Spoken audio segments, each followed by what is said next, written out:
Not നിയന്ത്രണത്തിലെ ദുരിതം 30-ാം തീയതിയും തീരില്ല എന്ന സൂചനകൾ. നോട്ട് ദുരിതം 30-ാം തീയതിയെങ്കിലും തീരുമെന്ന് കരുതിയിരുന്ന പ്രധാനമന്ത്രിയുടെ അന്നത്തെ പ്രഖ്യാപനത്തിന് വേണ്ടി കാത്തിരിക്കുന്ന പൊതുജനത്തിന് മുന്നിൽ SBIയുടെ ചെയർപേഴ്സന്റെ ഇന്നത്തെ പ്രഖ്യാപനം എന്ത് സന്ദേശമാണ് നൽകുന്നത്? ഈ വിഷയം ചർച്ച ചെയ്യാൻ ഉള്ളത് ഡോക്ടർ ശൂരനാട് രാജശേഖരൻ, ശ്രീ ജോസഫ് സി മാത്യു, ശ്രീ രാധാകൃഷ്ണ മേനോൻ എന്നിവർ. ചർച്ചയിലേക്ക് പോകും മുമ്പ് ഒരു ചെറിയ ഇടവേളയിൽ ശ്രീ രാധാകൃഷ്ണ മേനോൻ, ഡിസംബർ 30-ന് ദുരിതം തീരുമെന്ന് കരുതി ഓരോ നിമിഷവും എണ്ണിക്കഴിയുകയാണ് ഇവിടുത്തെ ജനം. പക്ഷെ അതിനിടയിലാണ് ഇന്ന് സ്റ്റേറ്റ് ബാങ്ക് ഓഫ് ഇന്ത്യയുടെ ചെയർപേഴ്സന്റെ ഒരു പ്രഖ്യാപനം വന്നിരിക്കുന്നത്.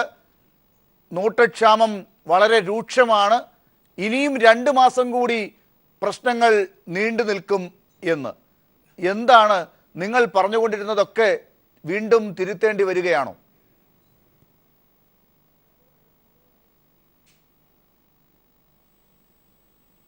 ഹലോ, ശ്രീ രാധാകൃഷ്ണ മേനോൻ പറഞ്ഞോളൂ. അല്ലേ, ഈ നടപടികളുടെ തുടർച്ചയായി ഡിസംബർ മാസം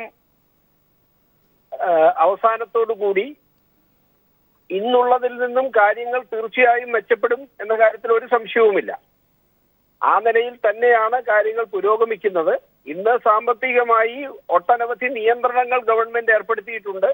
ആ നിയന്ത്രണങ്ങൾക്കെല്ലാം ആ തീയതിയോടുകൂടി അയവ് വരുത്താം എന്നുള്ള ഒരു കാഴ്ചപ്പാടിൽ തന്നെയാണ് ഗവൺമെന്റ് ഇന്ന് മുന്നോട്ട് പോയിക്കൊണ്ടിരിക്കുന്നത്. പക്ഷേ സ്റ്റേറ്റ് ബാങ്ക് ഓഫ് ഇന്ത്യയുടെ ചെയർപേഴ്സൺ പറഞ്ഞിരിക്കുന്നത് ഈ നോട്ട് ക്ഷാമം രൂക്ഷമായതുകൊണ്ട് ഈ നിയന്ത്രണങ്ങൾ കുറയ്ക്കാനാകില്ല.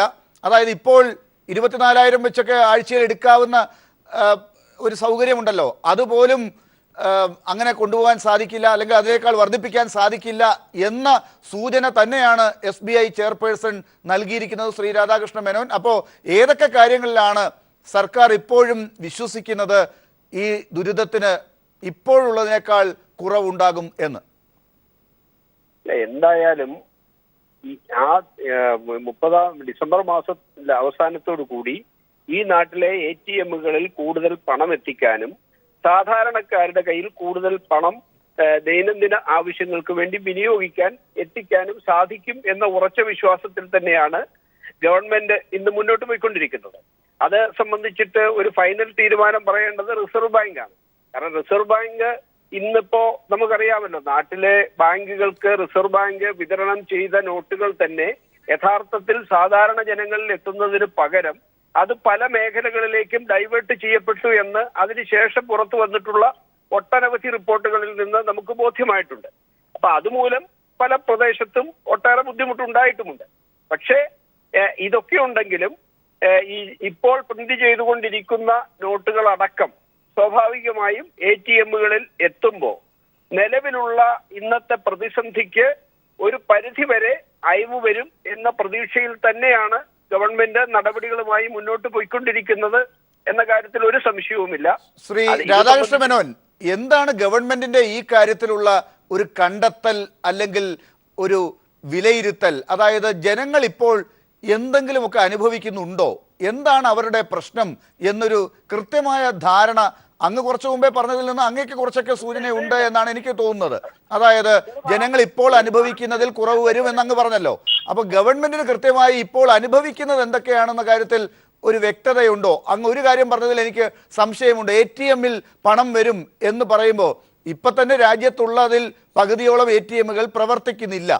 ആ നിലയ്ക്ക് ഈ പകുതിയോളം വീണ്ടും തുടർന്ന് പ്രവർത്തിക്കുമെന്നാണോ, അതോ അത് പൂർണ്ണമായും പ്രവർത്തിപ്പിക്കാനാകുമെന്നാണോ? എന്താണ് അങ്ങ് ഉദ്ദേശിച്ചത്? അല്ല, ഇന്നിപ്പോ നിലവിൽ ATMകളിൽ അടക്കം പണമില്ലാത്ത സ്ഥിതിയാണ് ഉള്ളത്. അതിന് ഒട്ടനവധി ATMകൾ അടക്കം ഡിസംബർ മാസത്തിന് ശേഷം പ്രവർത്തിക്കാൻ ആരംഭിക്കുന്നതോടുകൂടി ബാങ്കുകളിൽ വഴി മാത്രം ലഭിക്കുന്ന ഇന്നത്തെ സാഹചര്യത്തിന് ഒരു പരിധി വരെ വ്യത്യാസം വരും. ആ നിലയ്ക്ക് പണം എത്താനുള്ള സാഹചര്യം ഒരുങ്ങും. ശരി, അല്പസമയത്തിനകം അങ്ങ് സ്റ്റുഡിയോയിലേക്ക് എത്തിച്ചേരുമെന്നാണ് ഞാൻ പ്രതീക്ഷിക്കുന്നത്. ശ്രീ ജോസഫ് സി മാത്യു, അത് കഴിഞ്ഞിട്ട് ഞാൻ ഡോക്ടർ ശൂരനാടിലേക്ക് വരാം. ഇപ്പോൾ ATMകളിൽ പണമില്ല എന്നൊരു BJP നേതാവ് അടുത്ത കാലത്ത് ഒരു ചർച്ചയിലും പറഞ്ഞതായി എനിക്കറിയില്ല. ആദ്യമായിട്ട് ശ്രീ രാധാകൃഷ്ണ മേനോൻ ഇന്ന് സമ്മതിച്ചിരിക്കുന്നു ATMകളിൽ പണമില്ല, അതൊക്കെ പരിഹരിക്കും എന്നതാണ് എന്ന്. Shri Joseph C Mathew, SBI chairperson ഇന്ന് പറഞ്ഞതിൽ നിന്ന് എന്താണ് മനസ്സിലാക്കേണ്ടത്? അത് SBI ചെയർപേഴ്സൺ ഇന്ന് പറയണ്ട. 86% കറൻസി റദ്ദാക്കിയ ശേഷം 4 പ്രിന്റിംഗ് പ്രസ്സേ ഉള്ളൂ. ഈ 4 പ്രിന്റിംഗ് പ്രസ്സിലും കൂടി ഡിസംബർ 10 RBI പുറത്തുവിട്ട കണക്കനുസരിച്ച് ഏതാണ്ട് 4.25 ലക്ഷം കോടിയോളം രൂപയാണ് പ്രിന്റ് ചെയ്തിട്ടുള്ളത്. ഇത് ഭൂരിഭാഗവും 2000 രൂപയുടെ നോട്ടുകളാണെന്നും നമുക്കറിയാം. ഇപ്പം ചെയ്യുന്നത് ഈ 4 പ്രസ്സുകളിൽ ഒരു പ്രസ് 50-ൻ്റെയും 100-ൻ്റെയും മറ്റും നോട്ട് പ്രിന്റ് ചെയ്തുകൊണ്ടിരിക്കുകയാണ്. ബാക്കി 3 പ്രസ്സിലാണ് ഈ റദ്ദാക്കപ്പെട്ട നോട്ടുകളുടെ പ്രിന്റിങ് നടക്കുന്നത്. അപ്പോൾ 500-ൻ്റെ നോട്ട്, ഈ 4 ലക്ഷം കോടി രൂപ 500-ൻ്റെ നോട്ടിലെത്തിക്കണമെങ്കിൽ എന്ത് ചെയ്യണം? 2000-ൻ്റെ അടുത്തതിൻ്റെ 4 മടങ്ങ് എഫേർട്ട് വേണം. കാരണം വാല്യൂ ആണല്ലോ നമ്മൾ സംസാരിക്കുന്നത്. അപ്പോൾ അതുകൊണ്ട് തന്നെ ഇത് വളരെ സമയമെടുക്കും എന്നുള്ള കാര്യത്തിൽ യാതൊരു സംശയവും വേണ്ട. ഈ ഡിസംബർ പോയിട്ട് അടുത്ത ഡിസംബറിലേക്ക് ഇത് അടിച്ചു തീരില്ല. 1.25 വർഷമെങ്കിലും എടുക്കും ഇവർ ഇപ്പോഴുള്ള സ്ഥിതിയിൽ. ഈ 4 സെക്യൂരിറ്റി പ്രസ്സുകൾ വഴി പ്രിന്റ് ചെയ്യാനാണ് ഇവർ ആലോചിക്കുന്നതെങ്കിൽ 1.25 വർഷമെങ്കിലും ഇത് പ്രിന്റ് ചെയ്യാൻ എടുക്കും എന്നുള്ളതാണ് സത്യാവസ്ഥ. പിന്നെ എന്ത് അത്ഭുതമാണ് ഈ ഡിസംബർ 30 ഉണ്ടാകും എന്ന് BJP നേതാക്കൾ ഇങ്ങനെ പറഞ്ഞുകൊണ്ടിരിക്കുന്നതും നമ്മൾ കാത്തിരിക്കുന്നത്? അത് ലാൽ പറയുന്ന കേട്ടതൊന്നും ഈ വിഷയത്തിൽ മാത്രമാണ് അവരങ്ങനെ പറഞ്ഞത്. കള്ളപ്പണം പിടിക്കുമെന്ന് പറഞ്ഞതിനെ കുറിച്ച് എന്താ നമ്മൾ ചോദിക്കാത്തത്? എന്തിനു വേണ്ടി അത് ചെയ്തതെന്ന് നമ്മൾ ആദ്യം ആലോചിക്കണമല്ലോ. ഇതൊരു ബുദ്ധിമുട്ടുണ്ടാകും, താൽക്കാലികമായൊരു ബുദ്ധിമുട്ടാണ്, വലിയ ഏതോ നേട്ടം വരുന്നെന്ന് പറഞ്ഞല്ലോ. ആ നേട്ടത്തെക്കുറിച്ച് നമ്മൾ ചിന്തിക്കണമല്ലോ. കള്ളപ്പണം അതിൻ്റെ ഡിസ്കഷനും അതിൻ്റെ ഡെഫിനിഷനും അതിൽ വളരെ ചെറിയൊരു തോതാണ് കറൻസിയിലുള്ളതെന്നും ഒക്കെ ഉള്ളത് നമുക്ക് വിടാം. കഴിഞ്ഞ ഈ മെയ് 2016 നമ്മുടെ ഫൈനാൻസ് മിനിസ്റ്റർ ഔദ്യോഗികമായി നൽകിയ കണക്ക് കഴിഞ്ഞ 2 വർഷത്തിനിടയിൽ 71,000 കോടി 71,000 ക്രോസിൻ്റെ കള്ളപ്പണം പിടിച്ചു എന്നാണ്. എന്ന് പറഞ്ഞാൽ അത് നമ്മൾ ഒന്ന് പ്രോറാറ്റ എടുത്താൽ 45 ദിവസം കൊണ്ട് കഴിഞ്ഞ 2 വർഷം പിടിച്ചിരിക്കുന്നത് 4,477 കോടി രൂപയുടെ കള്ളപ്പണമാണ്.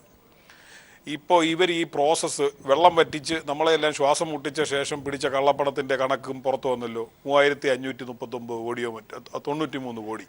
അതിൽ 90 കോടിയിലധികം പുതിയ കറൻസിയുടെയാണ്. അപ്പോൾ ഇതിൽ നിന്ന് എന്താണ് വ്യക്തമാകുന്നത്? 2 കാര്യങ്ങൾ അതിൽ നിന്ന് വ്യക്തമായിട്ടുണ്ട്. ഒന്ന്, സാധാരണഗതിയിൽ ഈ വലിയ അഭ്യാസമൊന്നും കാണിക്കാതെ തന്നെ ഇൻകം ടാക്സ് റെയ്ഡുകളിലൂടെ നടത്തുന്ന കള്ളപ്പണം പിടിക്കുക എന്നുള്ള നോർമൽ പ്രോസസ്സിലൂടെ തന്നെ ഇതിൽ കൂടുതൽ ടാക്സ് ഇവേഷൻ നമ്മുടെ സർക്കാർ ഏജൻസികൾ പിടിച്ചിരുന്നു. അതുകൊണ്ട് ഇത് യാതൊരു പ്രയോജനവും ഉണ്ടാക്കിയില്ല എന്ന് മാത്രമല്ല, തോത് നോക്കിയാൽ മറ്റേതിനേക്കാൾ കുറവാണ്. ഈ ഉദ്യോഗസ്ഥരെ വേറെ വല്ല കാര്യത്തിനൊക്കെ ഡൈവേർട്ട് ചെയ്തുകൊണ്ടാണോ എന്ന് എനിക്കറിയില്ല. 2, പുതിയതായി അച്ചടിച്ച നോട്ടുകളിലും ഇതുപോലെ ടാക്സ് ഇവേഷനും ഹോർഡിങ്ങും ചെയ്യാൻ കഴിയും എന്നുള്ളത് നമ്മൾ നേരത്തെ പറഞ്ഞതാണ്. ഇപ്പോഴത് പ്രൂവ് ചെയ്യപ്പെട്ടിരിക്കുന്നു. സർക്കാർ തന്നെ ഔദ്യോഗികമായി സമ്മതിച്ചിരിക്കുന്നു. എന്ന് പറഞ്ഞാൽ യാതൊരു പ്രയോജനവും ഇല്ലാത്തൊരു എഫേർട്ട്. നേരത്തെ ഹോൾഡ് ചെയ്ത പൈസ പിടിക്കുന്നതിൽ പിന്നോക്കം പോയിരിക്കുന്നു.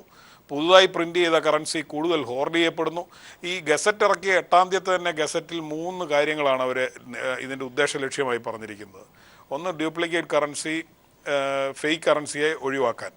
ആ ഫേക്ക് കറൻസി ഒഴിവാക്കാനുള്ള ഒരു നടപടിയും എടുത്തില്ല. നമ്മുടെ നാട്ടിൽ നിന്ന് തന്നെ കള്ളനോട്ടുകൾ പിടിക്കപ്പെട്ടിരിക്കുന്നു. RBI 4 ലക്ഷം പ്രിന്റ് ചെയ്തപ്പോൾ തന്നെ കള്ളനോട്ടുകൾ വന്നു കഴിഞ്ഞിരിക്കുന്നു. ഒന്നാമത്തെ കാര്യം. രണ്ടാമത്, larger denominators are use for hoarding എന്നുള്ളതാണ്. അതുകൊണ്ട് ലാർജർ ഡിനോമിനേറ്റേഴ്സ് ഒഴിവാക്കിയോ? ഇല്ല. പകരം വേറെ ഒരു വലിയ ലാർജർ ഡിനോമിനേറ്റർ, ഇരട്ടി വലിപ്പമുള്ള ഒരു ഡിനോമിനേറ്ററും കൂടെ കൊണ്ടുവന്നു. അപ്പോൾ എന്തിനാണ് കൊണ്ടുവന്നത്? ഈ ഹോർഡിങ്ങിനെ ത്വരിതപ്പെടുത്താൻ വേണ്ടി കൊണ്ടുവന്നു. 3, ടെററിസ്റ്റ് ഫണ്ടിങ്ങിൻ്റെ കാര്യം പറയുന്നു. അത് അതിലും വലിയ ജോക്കാണ്. ടെററിസ്റ്റ് ഫണ്ടിങ്ങിൻ്റെ കാര്യം ഇതുപോലെ കറൻസി വഴിയാണെന്നുള്ളതിന് യാതൊരു രേഖയുമില്ല. എന്ന് മാത്രമല്ല, യാക്കൂബ് മേമനെ നമ്മൾ തൂക്കിലേറ്റിയത് ബാങ്ക് വഴി ഇതിനുള്ള പണം എത്തിച്ചു കൊടുത്തുകൊണ്ടാണ്. സ്വയം ചാവേറായി തീവ്രവാദ പ്രവർത്തനത്തിന് വരുന്നൊരു വ്യക്തി ഇൻകം ടാക്സ് പിടിക്കുമോ എന്ന് ഭയപ്പെടുന്നു എന്ന് പറഞ്ഞാൽ അത് ഒരു വിചിത്രമായ വാദമാണ്. അതിൽ തന്നെ it's A comedy of errors എന്ന് വേണമെങ്കിൽ പറയാം. ഈ ഉദ്ദേശ ലക്ഷ്യങ്ങളെല്ലാം അപഹാസ്യമാണ്. അതൊന്നും അല്ല ലക്ഷ്യമെന്നുള്ളത് വളരെ കൃത്യമായി നമുക്കറിയാം. അപ്പോൾ പിന്നെ നമ്മൾ ഇതിനെക്കുറിച്ച് ഇങ്ങനെ ചർച്ച ചെയ്തിട്ട് കാര്യമില്ല. ഇവരുടെ കയ്യിൽ മാജിക് വാൻഡ് ഒന്നുമില്ല. ഇവർക്ക് ഒറ്റ ദിവസം കൊണ്ട് ഇതൊന്നും പ്രിന്റ് ചെയ്യാൻ കഴിയില്ല. ഇത് 1 വർഷം എടുക്കും. ഡോക്ടർ ശൂരനാട് രാജശേഖരൻ, അപ്പോൾ പിന്നെ ഈ പ്രതിപക്ഷം ഇപ്പോൾ എന്ത് കാത്താണ് ഇരിക്കുന്നത്? ഈ ഡിസംബർ 30 എന്ന് പറയുന്ന തീയതിയിൽ പ്രധാനമന്ത്രി ജനങ്ങളുടെ മുമ്പിലേക്ക് എത്തും, അപ്പോൾ എന്ത് പറയുന്നു എന്ന് നോക്കിയിട്ടാണോ ഇനി പ്രതിപക്ഷത്തിന്റെ ഈ കാര്യത്തിലുള്ള സമരത്തിന്റെ അടുത്ത തന്ത്രത്തിലേക്ക് പോകുന്നത്?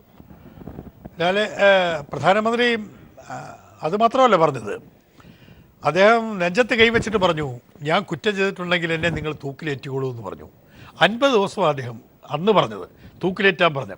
പക്ഷേ അതിനു മുമ്പ് നവംബർ 8-ാം തീയതി വൈകുന്നേരം അദ്ദേഹത്തിൻ്റെ ക്യാബിനറ്റ് ഈ തീരുമാനമെടുത്തു. ഇന്ത്യൻ പ്രസിഡന്റിനെ കണ്ടിട്ട് ഇറങ്ങുമ്പോൾ ശ്രീ ജോർജ് കുര്യൻ ഇപ്പോൾ പറഞ്ഞ പോലെ അന്ന് ഇറങ്ങിയ നോട്ടിനകത്ത് പറഞ്ഞ ഗസറ്റിനകത്ത് പറഞ്ഞ 3 കാര്യങ്ങളിൽ എത്രയോ അകലം പോയിരിക്കുന്നു ഇപ്പോൾ അദ്ദേഹം ഓരോ കാര്യത്തിലും. അപ്പോൾ അദ്ദേഹം അന്ന് പറഞ്ഞത് ഈ പറഞ്ഞ 3 കാര്യങ്ങളാണ്.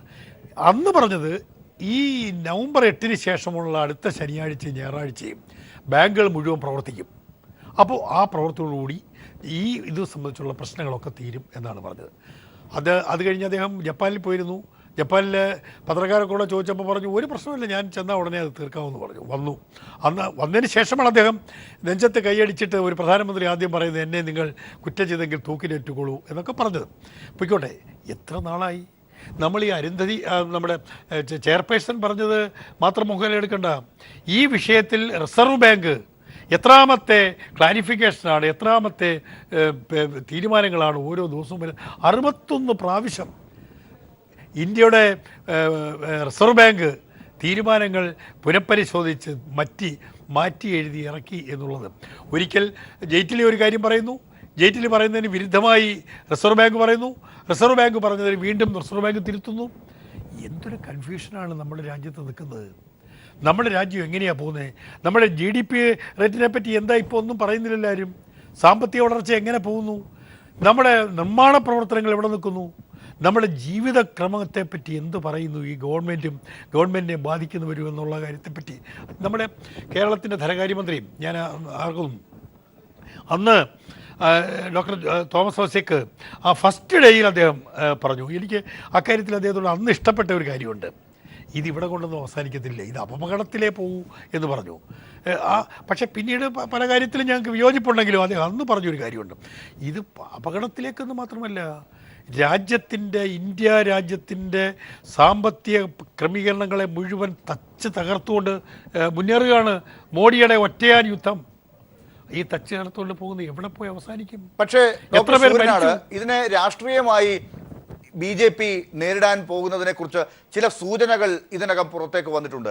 അതായത് ഇപ്പോൾ ഉത്തർപ്രദേശിലെയും പഞ്ചാബിലെയും ഒക്കെ തെരഞ്ഞെടുപ്പ് ഇപ്പോൾ വരാൻ പോകുന്നുണ്ടല്ലോ. ഈ തെരഞ്ഞെടുപ്പിന് മുൻപായി ഈ ബഡ്ജറ്റ് അവതരിപ്പിക്കും ഫെബ്രുവരി 1. അതിൽ വലിയ മാജിക് കാണിക്കുമെന്ന് പറഞ്ഞതിന് കണക്കുകൾ ഇപ്പോൾ സഹായിക്കുമോ എന്നുള്ളത് അറിയില്ല. അത് നമുക്ക് അടുത്ത വട്ടം ചർച്ചയിലേക്കും പരിശോധിക്കാം. പക്ഷേ ജനങ്ങളെ ഒന്ന് കയ്യിലെടുക്കാൻ വേണ്ടി ജൻധൻ അക്കൗണ്ടിലേക്ക് എവിടെ നിന്നെങ്കിലും കുറേ പണം ഇട്ട് 10,000 എന്നാണ് അവർ ആഗ്രഹിക്കുന്നത് എന്നാണ് ചില നേതാക്കളിൽ നിന്ന് മനസ്സിലാക്കാൻ സാധിക്കുന്നത്. കുറച്ച് പണമെങ്കിലും ഇട്ടിട്ട് കാർഡ് ഉപയോഗിച്ച് അത് എടുക്കാൻ വേണ്ടി ജനങ്ങൾക്ക് അവസരമൊരുക്കുക. ജനങ്ങളുടെ അക്കൗണ്ടിലേക്ക് കുറച്ച് പണം വരുമ്പോൾ ജനങ്ങൾ അവർക്ക് ഈ പറയുന്ന പ്രദേശങ്ങളിൽ വോട്ട് ചെയ്യും എന്ന് ചില BJP നേതാക്കളെങ്കിലും പ്രതീക്ഷിക്കുന്നുണ്ട്. അത് രാഷ്ട്രീയമായി നിങ്ങൾക്ക് ഒരു തിരിച്ചടി ഉണ്ടാക്കുമോ? ഇത്തരം ജിമിക്കളാണല്ലോ അദ്ദേഹം തെരഞ്ഞെടുപ്പിൽ ജയിക്കാനുള്ളൊരു കാരണം ഉണ്ടാക്കിയത്. അദ്ദേഹത്തിൻ്റെ പ്രസ്താവന, ഇന്ത്യയിലെ കോടാനുകോടി കള്ളപ്പണം വിദേശ ബാങ്കുകളിലുണ്ട്, അതെല്ലാം എനിക്കൊരു 48 മണിക്കൂർ കിട്ടിയാൽ ഞാൻ തിരിച്ചു വരും, ആ കള്ളപ്പണക്കാരുടെ പേരുകൾ പ്രഖ്യാപിക്കും, കള്ളപ്പണം മുഴുവൻ ഞങ്ങൾ പുറത്തു കൊണ്ടുവരും, അതിൻ്റെ എല്ലാവരുടെയും അക്കൗണ്ടിലേക്ക് 15 ലക്ഷം വീതം ഞങ്ങൾ വിതരണം ചെയ്യും. അതായിരുന്നു മോഡിയുടെ വാഗ്ദാനം. അതൊക്കെ കഴിഞ്ഞു. ഇപ്പോൾ ചിലപ്പോൾ ഇതൊക്കെ ചെയ്തുകൂടാ, കുറച്ചും പണം ഇടുന്നതിന് ഒരു വിഷമമില്ല. ഇന്ത്യ ഗവൺമെൻറ്റിൽ കൊള്ളയല്ലേ നടക്കുന്നത്. $115 ഉണ്ടായിരുന്ന പെട്രോളിൻ്റെ അല്ലെങ്കിൽ പെട്രോളിയം ഉൽപ്പന്നങ്ങളുടെ ക്രൂഡ് ഓയിലിൻ്റെ വില ഒരു ബാരലിന് ഉണ്ടായിരുന്ന സ്ഥാനത്ത്, മൻമോഹൻ സിംഗ് പ്രധാനമന്ത്രി ആയിരിക്കുമ്പോൾ ഉണ്ടായിരുന്ന സ്ഥാനത്ത് $48 കുറഞ്ഞപ്പോൾ പോലും ആ വില കൂട്ടുകയല്ലാതെ, പെട്രോളിനും ഡീസലിനും വില കൂട്ടിയല്ല, ഒന്നുപോലും കുറച്ചില്ല. എക്സൈസ് ഡ്യൂട്ടി അങ്ങ് കൂട്ടുകയാണ്. 25 രൂപയ്ക്ക് പെട്രോളും 25 രൂപയ്ക്ക് ഡീസലും 30 രൂപയ്ക്ക് പെട്രോളും കൊടുക്കാൻ കഴിയുമെന്ന് കണക്കുകൾ പറഞ്ഞ് ഇന്ത്യയിലെ പ്രതിപക്ഷം പാർലമെൻറ്റിൽ പറഞ്ഞപ്പോഴും പ്രധാനമന്ത്രിക്ക് യാതൊരു കണക്കുമില്ല. ഇതൊക്കെ കണക്കുകളാണ്. അപ്പോൾ അങ്ങനെ ഉണ്ടാക്കിയ കോടാനുകോടി ഉറുപ്പിക അതെന്ത് ചെയ്യുന്നു? അത് ബി ജെ പിക്ക് അടിച്ചുകൊണ്ട് പോകാൻ പറ്റത്തില്ലല്ലോ. അത് ഏത് ജിമിക്കിന് വേണ്ടി ഉപയോഗിക്കാൻ വെച്ചിട്ടുണ്ട്. അതെടുത്ത് ചിലപ്പോൾ കുറേശ്ശെ ഇങ്ങോട്ട് കൊടുക്കും, അങ്ങനെയൊക്കെ ചെയ്യും. തെരഞ്ഞെടുപ്പാണ് അവരുടെ ലക്ഷ്യം. തെരഞ്ഞെടുപ്പിൽ ഏത് കള്ളത്തരം കാണിക്കുന്നതിന് ഒരു ബുദ്ധിമുട്ടുമില്ല. യു പിയിൽ ഹിന്ദുക്കളെയും മുസൽമാന്മാരെയും വാർഡടിസ്ഥാനത്തിൽ കലാപം നടത്തിയ പാർട്ടിയാണ് ബി ജെ പി. അതാണ് സുപ്രീം കോടതി പറഞ്ഞത്. നോട്ട് വികസനത്തെപ്പറ്റി നോമിനേഷനെ പറ്റി വന്നപ്പോൾ സുപ്രീം കോടതിയുടെ ഇന്ത്യൻ്റെ പരമാവധി നീതി ബോർഡ് ആദ്യത്തെ പ്രഖ്യാപനം എന്തായിരുന്നു? ജനങ്ങളെ കലാപത്തിലേക്ക് നയിക്കുന്ന ഒരു പ്രഖ്യാപനമാണ് എന്ന് തോന്നുന്നു എന്നാണ് സുപ്രീം കോടതി പറഞ്ഞത്. അപ്പോൾ കലാപമല്ല, ഏത് ജിമിക്ക് ചെയ്യാനും അവർ തയ്യാറാണ്, അവർക്ക് അധികാരം മതി. ശരി, ശ്രീ രാധാകൃഷ്ണ മേനോൻ, ഇന്ന് സർക്കാരുമായി ബന്ധപ്പെട്ട പലരും പറയുന്നത്, സർക്കാരിൽ നിന്ന് കിട്ടുന്ന സൂചന, കൂടുതൽ കടുത്ത നടപടികൾ ഡിസംബർ 30 കഴിഞ്ഞ് വരും. ഈ കള്ളപ്പണം വേട്ട എന്നാണല്ലോ ഇപ്പോഴും ഇതിനെ വിളിച്ചുകൊണ്ടിരിക്കുന്നത്. കള്ളപ്പണം എത്ര പിടിച്ചു എന്നുള്ള കാര്യത്തിൽ ഇപ്പോഴും ചോദ്യങ്ങൾക്ക് മറുപടിയില്ല. കഴിഞ്ഞ വർഷം ഈ കാലയളവിൽ പിടിച്ചത് എത്ര, ഇപ്പോൾ എത്ര പിടിച്ചു എന്നുള്ളത് അന്വേഷിക്കുമ്പോൾ, അതല്ലെങ്കിൽ ഈ വർഷത്തിൻ്റെ തുടക്കകാലത്തിൽ ഒരു കണക്ക് ശ്രീ ജോസഫ് സി മാത്യു ഇപ്പോൾ ഇവിടെ സൂചിപ്പിച്ചു, അതുമായി ഈ 45 ദിവസത്തിൽ വരേണ്ട കണക്കിനടുത്ത് പോലും വന്നിട്ടില്ല ഈ 3590 കോടി രൂപ പിടിച്ചത് എന്ന് പറയുന്നത്. ഈ പണമൊക്കെ വന്നിട്ട് വേണം നിങ്ങൾക്ക് ഫെബ്രുവരി 1 ഓരോ അക്കൗണ്ടിലേക്കും കുറേ പണം ഇട്ട് കൊടുക്കാൻ. അതില്ലാതെ നിങ്ങൾ എന്ത് ചെയ്യും ശ്രീ രാധാകൃഷ്ണ മേനോൻ?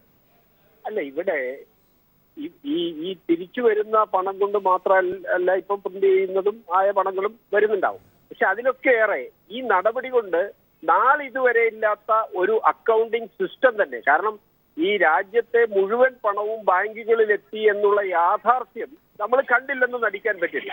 അപ്പൊ തിരിച്ചു വരാതിരിക്കുന്നു, കുറെ എമൗണ്ട് വന്നിട്ടുണ്ടാവില്ല, അപ്പോൾ അല്ലെങ്കിൽ തിരിച്ച് മുഴുവൻ എമൗണ്ടും വന്നിട്ടുണ്ടാവും. എങ്ങനെ വന്നാലും ഈ രാജ്യത്ത് വിനിയോഗിക്കപ്പെടുന്ന പണത്തിന്റെ മേജർ പോർഷൻ അക്കൗണ്ട് സിസ്റ്റത്തിലായി എന്നുള്ള ഏറ്റവും വലിയൊരു നേട്ടം ഇതോടനുബന്ധിച്ചുണ്ടാവുന്നു എന്ന യാഥാർത്ഥ്യത്തെ ഒരു കാരണവശാലും മറച്ചു. അതെന്ത് നേട്ടമാണ് ശ്രീ രാധാകൃഷ്ണ മേനോൻ? ഇവിടെ ജീവിച്ചു വരുന്ന ആളുകളെ, സാധാരണക്കാരെ ക്യൂയിൽ നിർത്തിയും പലരെയും അവർക്ക് ദൈനംദിന ജീവിതം മുന്നോട്ട് കൊണ്ടുപോകാൻ പറ്റാതെ ജീവിതം അവസാനിപ്പിച്ചും അവരുടെ കച്ചവടം പൊളിച്ചും വ്യവസായത്തെ നശിപ്പിച്ചും രാജ്യത്തിൻ്റെ വളർച്ചയെ തളർത്തിയും, ഇതെങ്ങനെ, എന്ത് നേട്ടമാണ് നിങ്ങൾ ഇത്രയും രൂപ ബാങ്കിലേക്ക് എത്തിച്ചത് വഴി ഉണ്ടാക്കിയത്? നിങ്ങൾക്കൊരു ഈ പ്രതിപക്ഷം ആരോപിക്കുന്നത് പോലെ ഒരു ഗിമ്മിക്ക് അല്ലെങ്കിൽ നാടകം ഇവിടെ സൃഷ്ടിക്കാനായി എന്നതിനപ്പുറം കുറച്ചു ദിവസത്തേക്ക് കുറെ ആളുകൾക്ക് കള്ളപ്പണ വേട്ട നടത്തുന്ന ഒരു സർക്കാർ എന്ന് പറയാനായി എന്നുള്ളത് ഒഴിച്ചാൽ അതിൽ പോലും ഒരു മുന്നേറ്റം ഉണ്ടാക്കാനാകാതെ എന്ത് നിങ്ങൾ നേടി? അല്ല, തുടക്കത്തിൽ ഇവിടെ ചർച്ചയിൽ തന്നെ പറഞ്ഞല്ലോ, ഇവിടെ യാക്കൂബ് മേമൻ അടക്കം ഈ രാജ്യത്ത് ഒരു പാരലൽ സംവിധാനത്തിലൂടെ പണം വിനിയോഗിക്കുന്ന സിസ്റ്റമല്ലേ നമ്മുടെ നാട്ടിൽ നാളിതുവരെ വലിയ തോതിൽ നടന്നത്. ഇനിയിപ്പോ വലിയ തോതിലുള്ള പണക്കൈമാറ്റം ആര് നടത്തിയാലും അത് നിരീക്ഷിക്കാനും അത് കർശനമായി സ്വാഭാവികമായി ബാങ്കിന്റെ അക്കൗണ്ടിങ് സിസ്റ്റത്തിൽ ഇപ്പോൾ വന്ന പണം ഇനി ആര്, ഇപ്പോൾ ലാലിന്റെ അക്കൗണ്ടിൽ വരുന്ന പണം ഡോക്ടർ ലാൽ ഇനി എത്ര പിൻവലിച്ചാലും എത്ര പിൻവലിച്ചു എന്നതിനൊരു സിസ്റ്റത്തിൽ കണക്കുണ്ടാവില്ല. ഈ യാക്കൂബ് മേമന്റെ കാര്യത്തിൽ ഉൾപ്പെടെ നേരത്തെയും ഇത് ബാങ്കിൽ അക്കൗണ്ട് വഴി തന്നെയാണ് ചെയ്തത് എന്നാണ് ഇവിടെ ഇപ്പോൾ വിശദീകരിക്കപ്പെട്ടത്. അത് നിങ്ങൾക്ക് കണ്ടുപിടിക്കാൻ ഇനിയും വേറെ എന്ത് സംവിധാനമാണ് വേണ്ടത്? ഇപ്പോൾ തന്നെ കണ്ടുപിടിക്കാമല്ലോ. ഈ ഒരൊറ്റ കാര്യത്തിന് വേണ്ടിയിട്ടാണോ ഇത്രയും ജനങ്ങളെ ഇപ്പോഴും എന്താണ് അടുത്ത് നടക്കാൻ പോകുന്നത് എന്ന്, 30-ാം തീയതി എന്ത് സംഭവിക്കാൻ പോകുന്നത് എന്ന് ഉറപ്പില്ലാത്ത വിധം ഇപ്പോഴും നിർത്തിയിരിക്കുന്നത്? അല്ല, 30-ാം തീയതിയോടുകൂടി ഈ കാര്യത്തിൽ ജനങ്ങളുടെ നിലവിലുള്ള ബുദ്ധിമുട്ടുകൾ പരിഹരിക്കുന്ന തരത്തിലുള്ള അനേകം നടപടികൾ ഉണ്ടാവുമെന്ന് ഇന്ത്യയുടെ പ്രധാനമന്ത്രി. എവിടെ നിന്ന് പണം കൊണ്ടുവരും ശ്രീ രാധാകൃഷ്ണ മേനോൻ? ഈ വന്ന 14 ലക്ഷം കോടി ഇപ്പോൾ റിസർവ് ബാങ്ക് പറഞ്ഞിരിക്കുന്നതനുസരിച്ചാണെങ്കിൽ ഇന്നേക്ക് എല്ലാ പൈസയും തിരിച്ചു വന്നിട്ടുണ്ടാകണം നമ്മുടെ ഊഹം അനുസരിച്ച്. ഇല്ലെങ്കിൽ പോട്ടെ, കുറച്ച് പണം ഇനി വരുവേ ഉള്ളൂ എന്ന് വിചാരിക്കാം. ഇത്രയും വച്ചിട്ടാണോ നിങ്ങൾ 30-ാം തീയതി ആശ്വാസ നടപടികൾ പ്രഖ്യാപിക്കാൻ പോകുന്നത്? ഇതിനോടകം ബാങ്കുകളിൽ ഏതാണ്ട് 5.5 ലക്ഷം കോടി എത്തി എന്നൊരു കണക്ക് പറയുന്നത് നമ്മളെല്ലാവരും കേട്ടിട്ടുണ്ടല്ലോ. 5.5 ലക്ഷം കോടി എന്ന് പറയുന്നത് നിങ്ങൾ പറയുന്ന പുതിയ 2500 നോട്ടുകളാണല്ലോ. അത് 5.5 ആണോ 5 ആണോ 4.25 ആണോ എന്ന തർക്കം അവിടെ നിൽക്കട്ടെ. അതല്ല എന്റെ ചോദ്യം. ഈ 14.5 ലക്ഷം കോടിയുടെ കാര്യം, അത്രയും പണം ബാങ്കിലേക്ക് പഴയത് എത്തിയിട്ടുണ്ടെങ്കിൽ ഈ കള്ളപ്പണം എവിടെ? അല്ല, അത്രയും പണം എന്തായാലും തിരികെ പ്രിന്റ് ചെയ്യാൻ ഉദ്ദേശിക്കുന്നില്ല എന്ന് അല്ലെങ്കിൽ ഇറക്കാൻ ഉദ്ദേശിക്കുന്നില്ല എന്ന് ധനകാര്യമന്ത്രി തന്നെ വ്യക്തമാക്കിയിട്ടുണ്ടല്ലോ. നമ്മൾ ബാങ്കിങ് സിസ്റ്റത്തിൽ ഇനി വ്യത്യാസം വരുത്തുന്നത് വഴി ദൈനംദിന ധനവിനിയോഗം വലിയ തുകയുടേത് മുഴുവൻ അക്കൗണ്ട് ത്രൂ ഇടപാടുകളാക്കി മാറ്റാനാണ് ഗവൺമെന്റ് ഉദ്ദേശിക്കുന്നത്. ശരി, അങ്ങനെയാണെങ്കിൽ ഇപ്പോൾ ഈ പറയുന്ന 4 പ്രസ്സുകളിലായി അടിക്കുന്ന നോട്ടുകൾ ഇതൊക്കെ എന്തിനാണ് ഇപ്പോൾ അടിക്കുന്നത്? ഇപ്പൊ തന്നെ 5.5 ലക്ഷം കോടി എത്തി എന്ന് അങ്ങ് തന്നെ പറയുന്നുണ്ടല്ലോ. ബാക്കിയുള്ള കുറച്ച് കോടികൾ കൂടി പറഞ്ഞാൽ പോലും ഈ 50%-ലധികം പിൻവലിച്ച നോട്ടുകൾ അടിച്ച് ഇറക്കുന്നുണ്ടാകുമല്ലോ. ക്യാഷ്ലെസ് ആണെങ്കിൽ പിന്നെ എന്തിന് ഇത്രയും അടിച്ചിറക്കണം? ഇല്ല, ഇപ്പോഴത്തെ ക്യാഷ്ലെസ് അക്കൗണ്ടിലേക്ക് മുഴുവൻ ജനതയും എത്താനുള്ള കാലതാമസം കുറെ ഉണ്ടാവും എന്നുള്ള കാര്യം നമുക്ക് എല്ലാവർക്കും അറിയാമല്ലോ. അപ്പൊ ആ സമയം നമുക്കെല്ലാവർക്കും ഇപ്പോഴാണല്ലോ, നേരത്തെ അറിയാമല്ലോ. ഇത് BJP-ക്ക് മനസ്സിലായത് ഇപ്പോഴാണല്ലോ. BJP-ക്ക് മനസ്സിലായത് എന്നുള്ളതല്ലേ, ഇത് ഈ രാജ്യത്ത് എന്തായാലും ഇന്നത്തെ സാഹചര്യത്തിൽ ലോകത്തിന്റെ സാമ്പത്തിക വ്യവസ്ഥകളുമായി ബന്ധപ്പെട്ടുകൊണ്ട് വരുത്തേണ്ട പരിവർത്തനമാണ്. ഏത് രാജ്യത്താണ് ശ്രീ രാധാകൃഷ്ണ മേനോൻ ഇങ്ങനെ ഒരു പരിവർത്തനം നടത്തി നിങ്ങൾ കണ്ടുപിടിച്ചത്? അതുപോലെ ഇവിടെ ആവർത്തിക്കാൻ ഇതുപോലെ ഒരു രാജ്യത്ത് നടപ്പിലാക്കിയത് പകുതി വെച്ച് ജനങ്ങൾ ഇടപെട്ട് മരവിപ്പിച്ചിരിക്കുകയാണ്. അതാണോ കണ്ടുപിടിച്ചത്? അല്ല, അത് ഇവിടെ ആരംഭിച്ചതിന് ശേഷമല്ലേ അവർ ആരംഭിക്കുകയും നിർത്തുകയും ചെയ്തത്. അവർക്ക് പറ്റിയ അബദ്ധം അവർ തിരുത്തി. ഇപ്പോ അല്ല, അവർക്ക് പറ്റിയ അബദ്ധം തിരുത്തി, അല്ലെങ്കിൽ അവർക്ക് അവരുടെ സമ്പദ് വ്യവസ്ഥയോ അല്ലെങ്കിൽ ഭരണകൂടത്തിലോ അത് മുന്നോട്ട് കൊണ്ടുപോകാനുള്ള കാര്യശേഷിയില്ല ഒരുപക്ഷെ. അതുകൊണ്ട് അവർ നിർത്തിയിട്ടുണ്ടാകും. ഭാരതത്തെ സംബന്ധിച്ച് ആ തരത്തിലൊരു ഗതികേടൊന്നും ഇന്നില്ല. ഇന്ന് ബ്രിട്ടനുമായി താരതമ്യപ്പെടുത്തുമ്പോൾ പോലും അതിലേറെ സുശക്തമായ സമ്പദ് വ്യവസ്ഥയുടെ പശ്ചാത്തലത്തിലാണ് ഭാരതം നിൽക്കുന്നത്. താൽക്കാലികമായി ചില ബുദ്ധിമുട്ടുകൾ ഉണ്ടാവും എന്നുള്ളത് ശ്രീ രാധാകൃഷ്ണൻ, ഇതൊക്കെ പറയുമ്പോഴും ജനങ്ങൾ ഇത് സഹിച്ച് കൂടെ നിൽക്കുന്നു എന്ന് പറയുമ്പോൾ ജനങ്ങൾക്ക് ഇപ്പോഴും കിട്ടാത്ത ഉത്തരം ഇത് എന്തിനു വേണ്ടി എന്നുള്ളതാണ്. അങ്ങുൾപ്പെടെയുള്ളവർ പറയാൻ ഇപ്പോഴും മടിക്കുന്ന ഒരു കാര്യം അതാണല്ലോ. എന്തിനു വേണ്ടിയാണിത്? ഈ കള്ളപ്പണ വേട്ട എന്നുള്ള ഒരൊറ്റ കാര്യത്തിന് വേണ്ടിയാണോ, അല്ലെങ്കിൽ ക്യാഷ്ലെസ്സിന് വേണ്ടിയാണോ? ഇത് രണ്ടും ഇപ്പോൾ ഈ രീതിയിലല്ല നടത്തേണ്ടത്. ജനങ്ങൾക്ക് ബുദ്ധിമുട്ടുണ്ടാകുന്നത് നമ്മൾ പ്രതീക്ഷിച്ചതിനപ്പുറമാണെന്ന് നിങ്ങളും കണ്ടെത്തിയിരിക്കുന്നു. അപ്പോൾ ഇത് എന്തിനു വേണ്ടിയാണ്? അല്ല, ഈ രാജ്യത്തെ സാമ്പത്തിക സുസ്ഥിരത കൈവരിക്കണം എന്നുള്ളത് നമ്മുടെ ലക്ഷ്യമാണ്. ഇന്ന് ലോകത്തിന്റെ സമ്പദ് വ്യവസ്ഥയിൽ ഭാരതത്തിന്റെ സാമ്പത്തിക സുസ്ഥിരത കൈവരിക്കണമെങ്കിൽ ഇവിടെ പാരലൽ എക്കണോമി എന്ന നിലയിൽ പോകുന്ന ആ ഒരു കള്ളപ്പണത്തിന്റെ നിലവാരം ഇല്ലാതാക്കിയേ പറ്റൂ. ശ്രീ രാധാകൃഷ്ണ മേനോൻ, അങ്ങനെയാണ് നിങ്ങൾ വിശ്വസിക്കുന്നത് എങ്കിൽ ഈ പാരലൽ എക്കോണമി ഇപ്പോഴും ഇവിടെ ഉണ്ട്. അത് നിങ്ങൾ ഇത്ര കിണഞ്ഞു പരിശ്രമിച്ചിട്ടും ഈ 45 ദിവസം കൊണ്ട് കഴിഞ്ഞ കൊല്ലം ഇതേ കാലയളവിൽ പിടിച്ചത് അത്രയും പിടിക്കാൻ പറ്റിയില്ല. വെറും 3590 കോടിയെ പിടിച്ചിട്ടുള്ളൂ. അതാണ് കണക്ക്. ആ നിലയ്ക്ക് നിങ്ങൾ ഈ പാരലൽ ഇക്കോണമിയെ എവിടെ പിടിച്ചു? അവർ അതെല്ലാം വെളുപ്പിച്ചിപ്പോൾ ബാങ്ക് അക്കൗണ്ടിലാക്കുകയും ചെയ്തു. ഏത് അക്കൗണ്ടിലാക്കിയാലും അത് പിടിക്കാനുള്ള വ്യവസ്ഥ ഇതിനോടകം ഉണ്ടായി കഴിഞ്ഞിട്ടുണ്ടല്ലേ. കാരണം നാളിതുവരെയുള്ളതല്ല. ഇന്നിപ്പോ റിസർവ് ബാങ്ക് വിതരണം ചെയ്ത നോട്ടിന് കണക്കുണ്ട്. ഏത് ബാങ്കിലാണ്, ഏത് ആക്സിസ് ബാങ്ക് ആണോ, ഫെഡറൽ ബാങ്ക് ആണോ, SBT ആണോ, SBI ആണോ, ഏത് ബാങ്കിലാണ് പണം കൊടുത്തത് എന്നതിന് കണക്കുണ്ട്. ഒരു മിനിറ്റ്, ഞാൻ തിരിച്ചു വരാം. ശ്രീ ജോസഫ് സി മാത്യു, പഴയ സിസ്റ്റത്തിൽ നിന്ന് വന്നിരിക്കുന്ന ഒരു മാറ്റം എന്ന് പറയുന്നത് എല്ലാത്തിനും കണക്കുണ്ട്. ഇനി ഇപ്പൊ ഇവിടെ നിന്ന് ഒന്നേന്ന് ജീവിക്കുകയാണ്. അതുകൊണ്ട് പഴയതുപോലെ ഒരു പാരലൽ സമ്പ്രദായത്തിന് സ്ഥാനമില്ല എന്ന് രാധാകൃഷ്ണ മേനോൻ പറയുന്നു. അല്ല, നമ്മുടെ സെൻട്രൽ ബാങ്കായിട്ടുള്ള റിസർവ് ബാങ്കിനെ അപഹസിക്കുന്ന രീതിയിലാണ് ഇവർ പലരും ചർച്ചയിൽ പങ്കെടുക്കുന്നത്. ഇതിന് ഇതുവരെ കണക്കില്ലായിരുന്നു എന്ന് പറഞ്ഞാൽ എത്ര പീസ് 500-ന്റെ നോട്ട് ഏത് ബാങ്കിൽ ഏതിൻ്റെ ചെസ്റ്റിൽ കൊടുത്തിട്ടുണ്ടെന്നുള്ള കണക്ക് ഉണ്ടെന്ന് മാത്രമല്ല അവർ പ്രസിദ്ധീകരിച്ചിട്ട് പോലും ഉണ്ട്. ഏത് ബാങ്കിലെന്നുള്ളതല്ല, എത്ര പീസ് ഉണ്ടെന്ന് പ്രസിദ്ധീകരിച്ചിട്ടുണ്ട്. അവർക്കതിന് കണക്കുണ്ട്. എല്ലാ കാലത്തും ഉണ്ടായിരുന്നു. അങ്ങനെ ഒരു വ്യവസ്ഥാപിതമായൊരു ബാങ്കിങ് സംവിധാനത്തെ കംപ്ലീറ്റ് അങ്ങോട്ട് തള്ളി പറയുകയാണ്. രണ്ടാമത്, ഈ പാരലൽ എക്കണോമി എന്നൊക്കെ പറയുമ്പോൾ പാരലൽ എക്കണോമിയും ടാക്സ് ഇവേഷനും നടക്കുന്നതെല്ലാം കറൻസിയിലാണ്. നമ്മുടെ പോക്കറ്റിൽ കിടക്കുന്ന കാശ് എന്ന് പറയുന്നത് ഏതാണ്ട് മാലിന്യമാണെന്നുള്ള രീതിയിലാണ് പ്രചരിപ്പിക്കുന്നത്. ഇതും പൂർണ്ണമായി തെറ്റാണ്. ഇത് നമ്മുടെ വിജയ് മല്യ ഇവിടുന്ന് ടാക്സ് ഇവേഷൻ നടത്തിയെന്ന് പറയുന്ന 7000 കോടി രൂപ ബാങ്കുകൾ വഴിയാണോ അതോ കറൻസി പോക്കറ്റിലിട്ട് പോവുകയാണോ ചെയ്തത്? ഇവിടുത്തെ സ്ട്രെസ് ഡെറ്റ് എന്ന് പറയുന്ന കോർപ്പറേറ്റ്സിൻ്റെ എല്ലാം വലിയ ലോൺ, NBA, എന്താണ് ഈ NBA?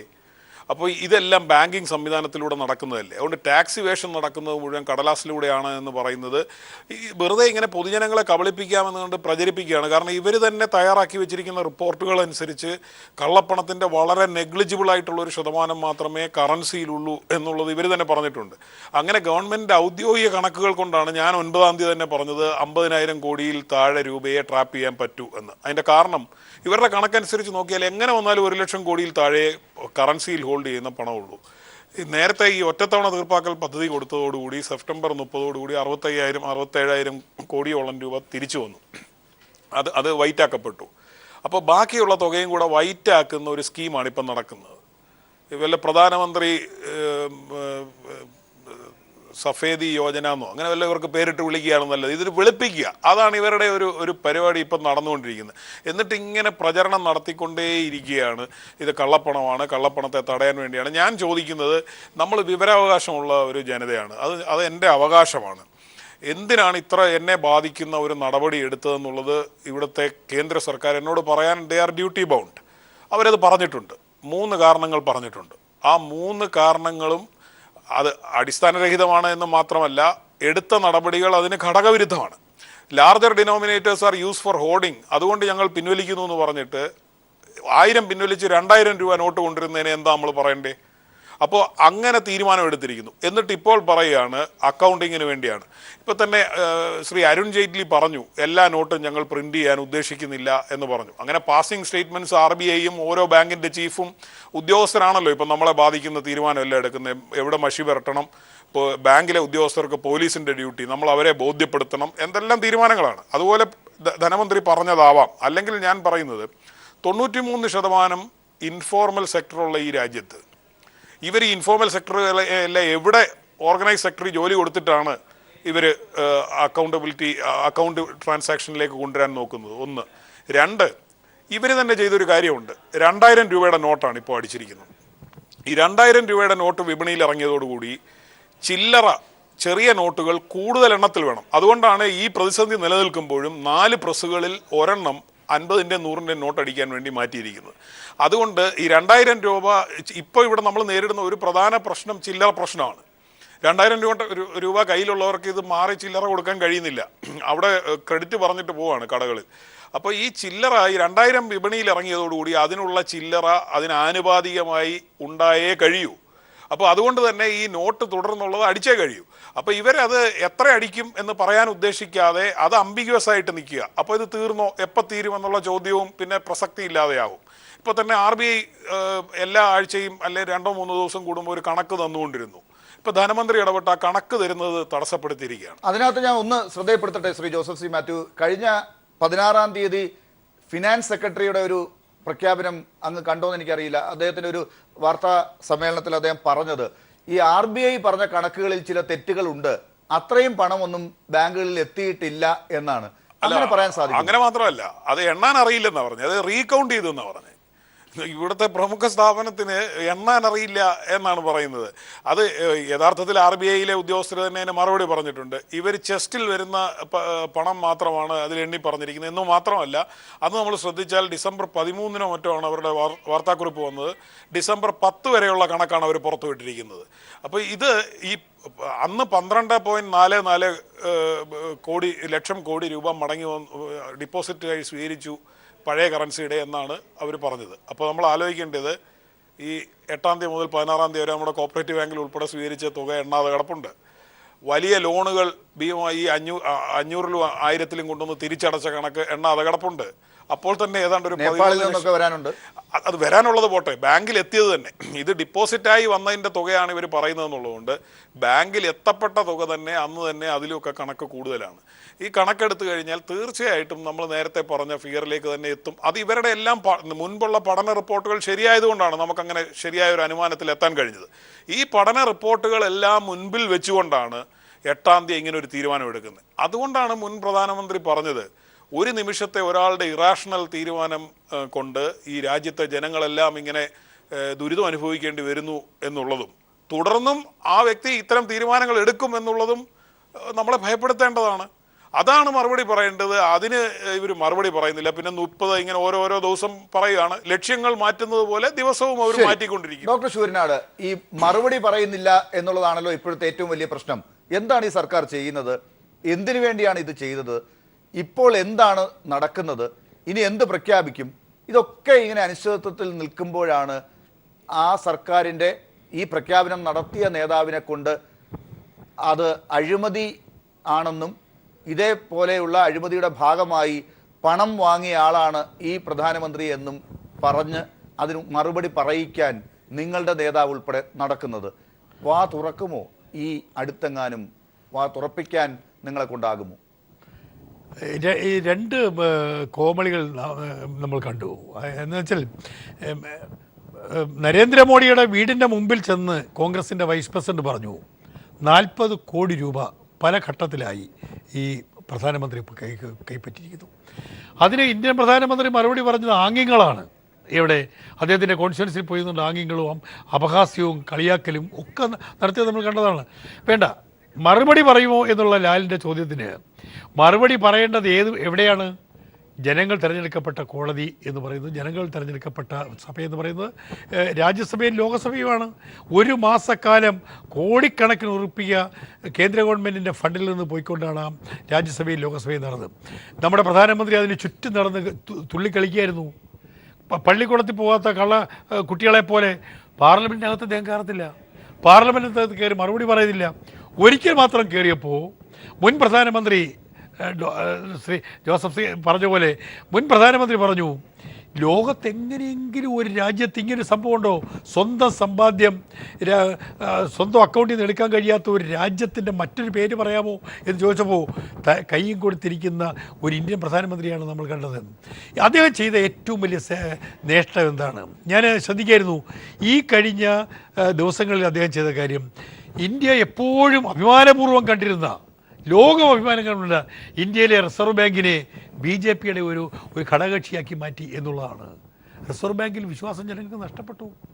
റിസർവ് ബാങ്ക് BJPയുടെ ഒരു പ്രധാനപ്പെട്ട ഘടകകക്ഷിയായി. BJPയുടെ ഒരു പ്രധാനപ്പെട്ട റിസർവ് ബാങ്കിന് എന്ത് ബന്ധം? ഡോക്ടർ ശൂരനാട്, ഈ കാര്യങ്ങളൊക്കെ ഇപ്പൊ ഇവിടെ സൂചിപ്പിക്കപ്പെട്ടതുപോലെ നിയമവിരുദ്ധമായി നടക്കുന്നു. റിസർവ് ബാങ്കിന്റെ സ്റ്റാറ്റ്യൂട്ടിലാണെന്ന് തോന്നുന്നു, അവരുടെ സ്റ്റാറ്റ്യൂട്ടിൽ പറഞ്ഞതിന് വിരുദ്ധമായിട്ടുള്ള കാര്യങ്ങൾ നടക്കുന്നു. റിസർവ് ബാങ്ക് പറഞ്ഞിട്ടുള്ള കണക്കുകളെ പോലും തിരുത്തുന്ന ഒരവസ്ഥ വരുന്നു. ഇതൊക്കെ പറയുമ്പോഴും വിവരാവകാശത്തിൻ്റെ വലിയ നേട്ടം അവകാശപ്പെടുന്ന രാജ്യമാണ് നമ്മുടേത്. ഇതൊക്കെ അട്ടിമറിക്കപ്പെടുമ്പോഴും നിങ്ങൾ ഇതിനൊന്നും പകരം ചെയ്യാനാകാതെ മുന്നോട്ട് നിൽക്കുന്നത് നിങ്ങൾക്കും എന്തെങ്കിലും പ്രശ്നമുള്ളത് കൊണ്ടാണോ എന്ന ചോദ്യവും വരും. അതല്ലെങ്കിൽ നിങ്ങൾ ഇപ്പോഴും ഈ രീതിയിൽ സംയമനം പാലിച്ച് മുന്നോട്ട് പോകുന്നുണ്ടോ? ആ സംശയമുണ്ട്. എന്ത് പ്രശ്നമായതുള്ളത്? ഇന്ത്യയിലെ പ്രതിപക്ഷം ഒരേ ചരടിക്കോർത്ത പോലെ കൊണ്ടുവരാനുള്ള പരിശ്രമം നടത്തിയല്ലോ. ഇപ്പോൾ എല്ലാവരും പറയുന്നു രാഹുൽ ഗാന്ധി പ്രധാനമന്ത്രിയെ കണ്ടതോടുകൂടി ആ പ്രതിപക്ഷം എല്ലാം ചിഹ്നിച്ചു പോയി എന്നുള്ളതാണ് പറയുന്നത്. പക്ഷേ പ്രതിപക്ഷത്തിൻ്റെ അഭിപ്രായങ്ങൾ മാറിയിട്ടുണ്ടോ? രാധാകൃഷ്ണൻ നേരത്തെ സൂചിപ്പിച്ച ഒരു കാര്യം ഞാൻ ശ്രദ്ധിക്കായിരുന്നു. ബ്രിട്ടനോടൊപ്പം ഇന്ത്യ ഗവൺമെൻറ്റിൻ്റെ സാമ്പത്തിക സ്ഥിതി എത്തിയിരിക്കുന്നു. 2.5 വർഷക്കാലത്തിൻ്റെ മോഡിയുടെ ഈ പ്രവർത്തനം കൊണ്ടാണോ ആ സ്ഥിതി ഇന്ത്യ രാജ്യം കൈവരിച്ചത്?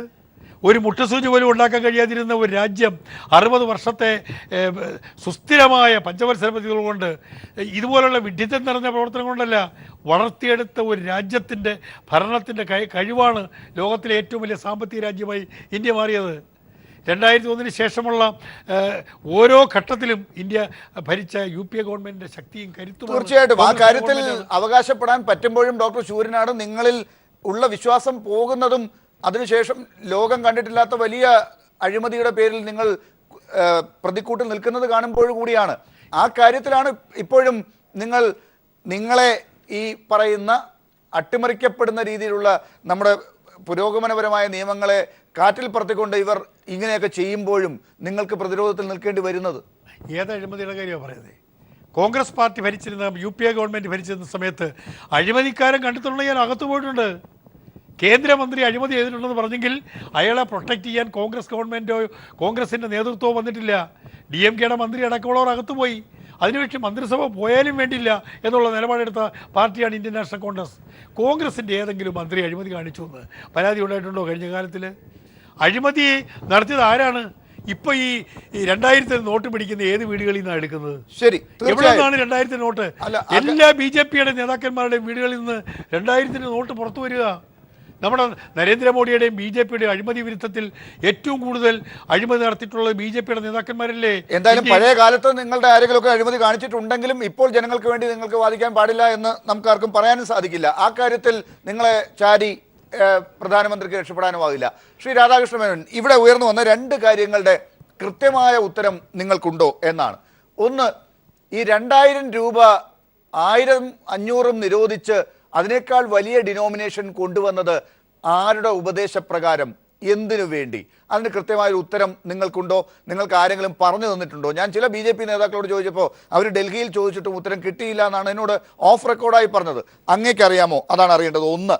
രണ്ടാമത്തത്, ഈ 2000 നോട്ട് ഇറക്കി ഈ കാര്യങ്ങളൊക്കെ ഇങ്ങനെ പരിഹരിക്കാൻ വേണ്ടി ശ്രമിക്കുകയാണല്ലോ ഇപ്പോൾ. എന്തിനു വേണ്ടിയിട്ടാണ് ശ്രമിക്കുന്നത്? ക്യാഷ്ലെസ് ആക്കാൻ വേണ്ടി.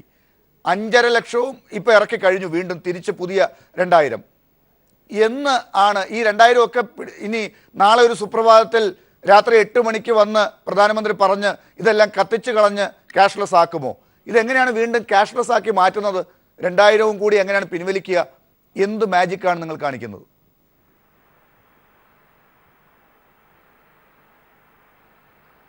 അല്ല, ഞാനത് പറയാം. അതിന് മുമ്പ് ഇവിടെ എൻ്റെ സുഹൃത്ത് ശൂരനാട് വളരെ വാചാലമായി പറയുന്നത് കേട്ടു, കോൺഗ്രസിൻ്റെ ഭരണകാലത്ത് ഭയങ്കരമായി സാമ്പത്തിക വളർച്ചയുണ്ടായിരുന്നു. അദ്ദേഹം കണ്ണടച്ച് ഇരുട്ടാക്കരുത് എന്നാണ് എനിക്ക് പറയാനുള്ളത്. കോൺഗ്രസ് ഭരിച്ചു എന്നുള്ളത് ശരിയാണ്.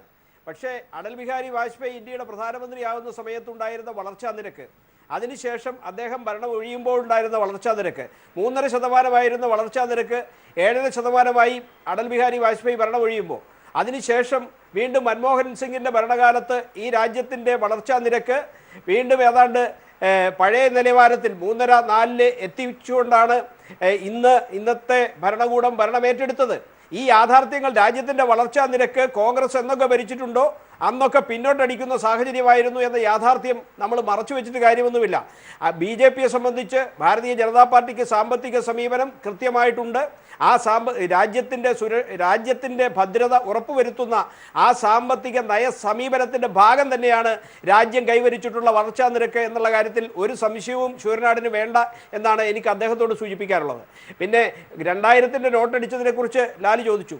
ശരിയാണ്, 2000 നോട്ട് അടിച്ചത് എന്താണ് എന്ന ഒരു സാമാന്യ ബുദ്ധിക്ക് ആരും പറഞ്ഞ ഒരു കാര്യം കൊണ്ടല്ല, മറിച്ച് എനിക്കതേപ്പറ്റി തോന്നുന്ന ഒരു വസ്തുത. കാരണം 1000 നോട്ട് ഇന്നത്തെ സാഹചര്യത്തിൽ പിൻവലിക്കുമ്പോൾ, 1000-ൻ്റെയും 500-ൻ്റെയും പിൻവലിക്കുമ്പോൾ സാമ്പത്തിക രംഗത്ത് നിലവിലുള്ള വരുന്ന ഒരു വലിയ വിടവുണ്ട്. അപ്പോൾ സ്വാഭാവികമായും ആ തുക മെയിൻറ്റെയിൻ ചെയ്യാൻ, ഇപ്പോൾ നമ്മൾ പ്രിന്റ് ചെയ്ത പ്രിന്റിംഗ് കോസ്റ്റിൻ്റെ അടിസ്ഥാനത്തിൽ വരുന്നതിൻ്റെ ടൈം എടുക്കുന്നു എന്നതുകൊണ്ട് അത് മെയിൻറ്റെയിൻ ചെയ്യാൻ കൂടി തന്നെ ആയിരിക്കും തീർച്ചയായിട്ടും. ഇത് വല്ലാത്ത എക്കണോമിക്സ് ആയിപ്പോയി ശ്രീ രാധാകൃഷ്ണ മേനോൻ. ഈ ചില്ലറ ഇല്ലാതെ ആളുകൾ കിടന്ന് ഓടുമ്പോൾ ഒന്നുകിൽ 500-ന് പകരം 400-ഓ 300-ഓ അടിക്കുന്നതിനുള്ള ബുദ്ധി ആരെങ്കിലും ഉപദേശിച്ചു കൊടുക്കണമായിരുന്നു. 1000-ന് പകരം 900-ഓ 800-ഓ അടിക്കുന്ന അതെങ്കിലും ചെയ്യാമായിരുന്നു. ഈ 2000 ആക്കി 1000-നേക്കാൾ എളുപ്പം കാര്യം നേടിക്കളയാമെന്ന് തോന്നിയത് ഒരു സാധാരണക്കാരൻ്റെ ബുദ്ധിയാണെന്നുള്ള കാര്യം സമ്മതിക്കാം. പക്ഷെ അതൊരു സാമ്പത്തിക വിദഗ്ധൻ്റെ ഉപദേശമല്ല. ആ കാര്യത്തിൽ നിങ്ങൾക്ക് ഇപ്പോഴും ഉത്തരം പഠിക്കേണ്ടിയിരിക്കുന്നു. ശ്രീ രാധാകൃഷ്ണ മേനോൻ, ഒരു ഇടവേളയിലേക്ക് പോവുകയാണ്, ഉടനെ തിരിച്ചെത്താം.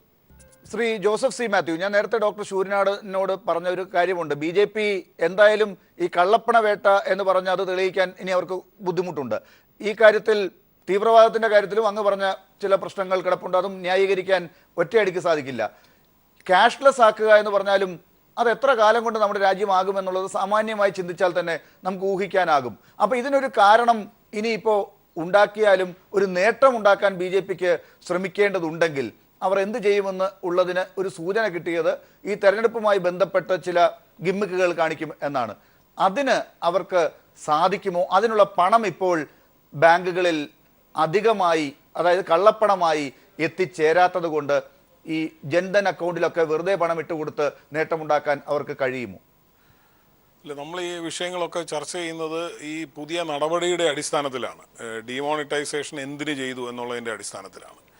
അതിൽ നിന്ന് മിച്ചം കിട്ടുന്ന തുക ആണ് വീതം വെച്ച് ജൻധൻ അക്കൗണ്ടിലേക്ക് കൊടുക്കുന്നത് എങ്കിൽ അത് ഡീമോണിറ്റൈസേഷൻ്റെ ഒരു നേട്ടമായി കേന്ദ്ര സർക്കാരിന് പറയാം. അതല്ല, കേന്ദ്ര സർക്കാർ നേരത്തെ ടാക്സിലൂടെയും മറ്റ് പല മാർഗങ്ങളിലൂടെ ആർജിച്ച തുക വീതം വെച്ച് നൽകുന്നതാണെങ്കിൽ അത് ഈ നടപടി ഇല്ലാതെയും ചെയ്യാമായിരുന്നല്ലോ. നമ്മളെ ബുദ്ധിമുട്ടിലാഴ്ത്തിയത് എന്തിന് എന്നുള്ള ചോദ്യത്തിനാണ് മറുപടി പറയേണ്ടത്. നേരത്തെ അതുകൊണ്ട് തന്നെ വേറെ ഏതെങ്കിലും അക്കൗണ്ടിൽ നിന്ന് പണം എടുത്ത് കൊടുത്തൊന്നും ഇത് പരിഹരിക്കാൻ കഴിയില്ല. അത് വോട്ടിന് നോട്ട് നൽകുന്ന പോലുള്ള ഒരു നടപടിയായിട്ടേ നമുക്ക് വ്യാഖ്യാനിക്കാൻ കഴിയുള്ളൂ. മറിച്ച് ഇതിൽ നിന്ന് കിട്ടിയ ലാഭമാണ് കൊടുക്കുന്നതെങ്കിൽ എത്ര രൂപ ലാഭം കിട്ടിയെന്നും അത് എങ്ങനെ ചെയ്യുന്നു എന്നും മാത്രം പറഞ്ഞാൽ പോരാ, ഏത് നിയമപ്രകാരം കൂടി പറയണം. ഇപ്പോൾ ഇവർ ഒരു നിയമപ്രകാരവും ചെയ്യുന്നില്ല, നിയമം പാസ്സാക്കിയിട്ട് ചെയ്തോട്ടെ. വ്യവസ്ഥാപിതമായി പ്രവർത്തിക്കാനും കൂടി ഈ സർക്കാർ ശീലിക്കേണ്ടതുണ്ട്. ഇപ്പോൾ ഡിമോണിറ്റൈസ് ചെയ്തേക്കുന്ന RBIയുടെ ആക്ട് പ്രകാരമാണ്. RBIയുടെ ആക്ടിൽ വളരെ വ്യക്തമായി പറയുന്നത് ഏത് സീരിയൽ നമ്പറാണ് ഡിമോണിറ്റൈസ് ചെയ്തതെന്ന് പറഞ്ഞുകൊണ്ട് ചെയ്യണം എന്നാണ്. അതായത് ഏതെങ്കിലും ക്ലറിക്കൽ മിസ്റ്റേക്കോ മഷി പടരലോ എല്ലാം ഉണ്ടായാൽ ഉപയോഗിക്കാൻ വേണ്ടി ബാങ്കിന് കൊണ്ടുവന്ന ഒരു ആക്ട് എടുത്തിട്ട് വാല്യൂസ് പറഞ്ഞുകൊണ്ട് 500-ൻ്റെയും 1000-വും നോട്ട് പിൻവലിക്കാൻ ഏത് വകുപ്പ് അതിൻ്റെ സീരിയൽ നമ്പർ പറഞ്ഞിട്ടുണ്ടോ ഈ ഗസറ്റിൽ? ഇതെല്ലാം കോടതി പരിശോധിക്കേണ്ട സമയത്ത് പരിശോധിക്കുന്നില്ല എന്നുള്ളൊരു പ്രശ്നം കോടതിക്കുമുണ്ട്. ഒന്നാം ദിവസം ഓർഡിനൻസ് പാസ്സാക്കിയില്ല, നമ്മൾ ഒരുപാട് തവണ ചർച്ച ചെയ്തതാണ്. അങ്ങനെ വ്യവസ്ഥാപിതമായി അല്ലാതെ ഇവർ പ്രവർത്തിക്കുകയാണ്. അപ്പോൾ അതുകൊണ്ട് ഇതൊക്കെ ചിലപ്പോൾ ചെയ്തേക്കാം, ചെയ്തിട്ട് ഇതുപോലെ തന്നെ പുൾപിറ്റിൽ നിന്ന് പറയുകയും ചെയ്തേക്കാം. പക്ഷേ ഇതിൽ നിന്ന് എത്ര രൂപ ബാലൻസ് വന്നു എന്നുള്ളത് വളരെ കൃത്യമായി നമ്മളോട് പറയാനുള്ള ബാധ്യത ഇവർക്കുണ്ട്.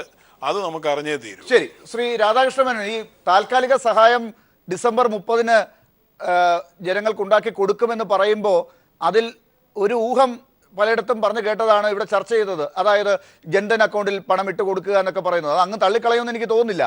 അങ്ങനെയൊക്കെ ഇട്ട് കൊടുക്കണമെങ്കിൽ തന്നെ ഈ കള്ളപ്പണത്തിൽ നിന്ന് കിട്ടുന്ന പണം എടുത്ത് വേണം ചെയ്യാനെന്നുള്ളതാണ് ഇവിടെ അഭിപ്രായപ്പെട്ടത്. അല്ലാതെ വേറെ ഏതെങ്കിലും അക്കൗണ്ടിൽ നിന്ന് എടുക്കാനാണെങ്കിൽ ഈ പറഞ്ഞ നാടകത്തിൻ്റെ ആവശ്യമില്ലായിരുന്നല്ലോ എന്ന്. എന്താണ്, എങ്ങനെയാണ് സഹായം വരാൻ പോകുന്നത് ഡിസംബർ 30 കഴിയുമ്പോൾ?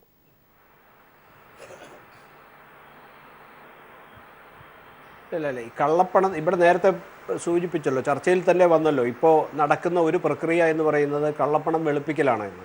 ശരിയാണ്, വെളുപ്പിക്കൽ എന്ന് പറയുമ്പോൾ ഇത് വെറുതെ വെളുപ്പിക്കുകയല്ല, മറിച്ച് ഏതാണ്ട് 50% ഫൈനായി ഗവൺമെൻറ്റിൻ്റെ വിവിധ അക്കൗണ്ടുകളിലേക്ക് വരുന്ന രീതിയിൽ തന്നെയാണ് ഇന്ന് വെളുപ്പിക്കൽ നടക്കുന്നത്. 50 മുതൽ 80% വരെ ഫൈൻ എന്നുള്ള നിലയിൽ ഈ പണം ഇപ്പോൾ എല്ലാവരും ബാങ്കിൽ അടച്ചു എന്നുള്ളത് കൊണ്ട് ഈ അടച്ച പണം മുഴുവൻ വെളുത്തു അല്ലെങ്കിൽ അത് അതേപടി തിരിച്ചു കിട്ടും എന്നർത്ഥമില്ലല്ലോ. ആ അടച്ച പണം അതിന്റെ കണക്ക് ഡിസംബർ 30 കഴിയുമ്പോഴത്തേക്ക് ഒരാഴ്ചക്കകം തിരിച്ച് ജനങ്ങളുടെ കയ്യിലേക്ക് കൊടുക്കാൻ പറ്റുമെന്നാണോ സർക്കാർ വീണ്ടും കരുതി? 2000 അടിച്ചതുപോലത്തെ അബദ്ധമാണ് ശ്രീ രാധാകൃഷ്ണ മേനോൻ. കാരണം എല്ലാ പണവും ബാങ്കിൽ കൊണ്ടുവന്ന് റീവൈറ്റലൈസ് ചെയ്യണമെന്ന് പറഞ്ഞാൽ പോരായിരുന്നു? അല്ലെ, ഈ പറയുന്നത് പോലെ പണം മുഴുവൻ വിതരണം ചെയ്യുമെന്നല്ല ഞാൻ പറഞ്ഞത്. ഞാൻ പറഞ്ഞത് ഡിസംബർ 30 കഴിയുമ്പോൾ ഈ പണം വിതരണം ആരംഭിക്കുമെന്നല്ല ലാലെ. പക്ഷെ സർക്കാരിന്റെ ഖജനാവിലേക്ക് മുതൽക്കൂട്ടായി ഇപ്പോ ഈ ബാങ്കുകളിൽ അടച്ച പണത്തിന്റെ ഒരു നല്ല വിഹിതം തീർച്ചയായിട്ടും അതിന്റെ അക്കൗണ്ട് പരിശോധിക്കുമ്പോൾ രാധാകൃഷ്ണ മേനോൻ അതിനെ ഈ ക്യാഷ്ലെസ് ആക്കാനുള്ള ശ്രമമാണ് എങ്കിൽ ഈ പണം എല്ലാം കൂടി ബാങ്കിലേക്ക് വന്നതിന് ശേഷം കാർഡ് സിസ്റ്റത്തിലേക്ക് മാറിയാൽ പോരായിരുന്നു? അതിന് ഈ നാടകത്തിന്റെ ആവശ്യമില്ലായിരുന്നല്ലോ. അങ്ങനല്ല, അക്കൗണ്ടിലേക്ക് വരുന്ന പണത്തിന്റെ സോഴ്സ് ചോദിക്കാനായിരുന്നെങ്കിൽ കറൻസി നിരോധിക്കേണ്ട കാര്യം ഉണ്ടായിരുന്നില്ല. കറൻസി നിരോധിച്ച ഘട്ടത്തിൽ പറഞ്ഞത് വീടുകളിലെ മറ്റ് സ്ഥലങ്ങളിലും അട്ടിയിട്ട് വെച്ചിരിക്കുന്ന നോട്ടുകൾ ഇവർക്ക് പുറത്തിറക്കാൻ കഴിയാതെയാവും, ഇവർ ഗംഗയിലൊഴുക്കും, ഇവർ കത്തിക്കും. അങ്ങനെ മടങ്ങി വരാതിരിക്കുന്ന കറൻസി എന്ന് പറയുന്നത് അത് അസറ്റായി മാറും എന്നുള്ളതാണ്.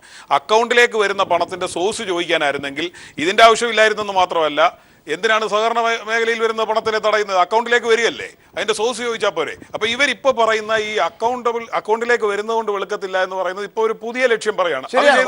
ശ്രീ രാധാകൃഷ്ണ മേനോൻ, ഈ അക്കൗണ്ടിലേക്ക് വരുന്നതിനെ തടയാൻ വേണ്ടിയുള്ള ശ്രമം അല്ലല്ലോ ആദ്യമേ നടത്തേണ്ടിയിരുന്നത്. കള്ളപ്പണം അക്കൗണ്ടിലേക്ക് വരില്ല എന്നൊക്കെയാണല്ലോ നിങ്ങൾ ആദ്യമേ പറഞ്ഞുകൊണ്ടിരുന്നത്. അതല്ലല്ലോ, ഇപ്പോൾ ഇതെല്ലാം വന്നതിന് ശേഷമാണ് നിങ്ങൾ ഈ കാര്യത്തിലേക്കൊക്കെ പോകുന്നതെങ്കിൽ ആദ്യമേ ഈ പണം എല്ലാം വരാനുള്ള അവസ്ഥ ഉണ്ടാക്കിയാൽ മതിയായിരുന്നല്ലോ.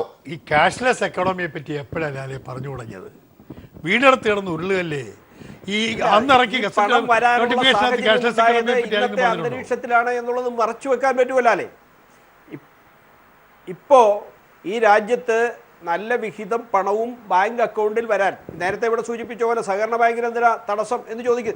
സഹകരണ ബാങ്കിൽ ഇപ്പോഴും ആരുടെ അക്കൗണ്ടിലായി പണം എന്ന് തിരിച്ചറിയാൻ പാടില്ലാത്ത നില പല സഹകരണ ബാങ്കിന്റെയും താഴെത്തട്ടിലുള്ള ലോവർ ബാങ്കുകളിൽ ഉണ്ട് എന്നുള്ളത് യാഥാർത്ഥ്യമല്ലേ? ആ യാഥാർത്ഥ്യം അത് പരിഹരിക്കണം എന്നുള്ള കാഴ്ചപ്പാടിൽ തന്നെയാണ് ഉണ്ടായത്. അതല്ലാതെ ഇട്ട പണം വിഡ്രോ ചെയ്യുമ്പോൾ വിഡ്രോ ചെയ്യുന്ന ആളിന്റെ ഡീറ്റെയിൽസ് ഉണ്ടെങ്കിലേ കൊടുക്കൂ എന്ന് പറഞ്ഞാൽ മതി. ഇടുന്നത്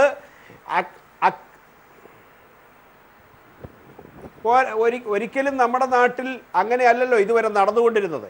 ഇടുന്നതിൻ്റെയും ആരുടെ പണമാണ് അക്കൗണ്ടിൽ കിടക്കുന്നത് എന്ന് തിരിച്ചറിയാൻ സ്വാഭാവികമായും ഇൻകം ടാക്സിൻ്റെ അതോറിറ്റികളോ അല്ലെങ്കിൽ മറ്റു മേഖലകളിലെ പരിശോധിക്കാനുള്ള ആളുകളോ എത്തുന്ന സമയത്ത് സഹകരണ ബാങ്കുകളിൽ അത് പരിശോധിക്കാനുള്ള സാഹചര്യം ഇല്ലായിരുന്നു എന്നുള്ളത് യാഥാർത്ഥ്യമല്ലേ? അങ്ങനെയുള്ള ഒരു സാഹചര്യത്തിലാണ് അതുണ്ടായത്.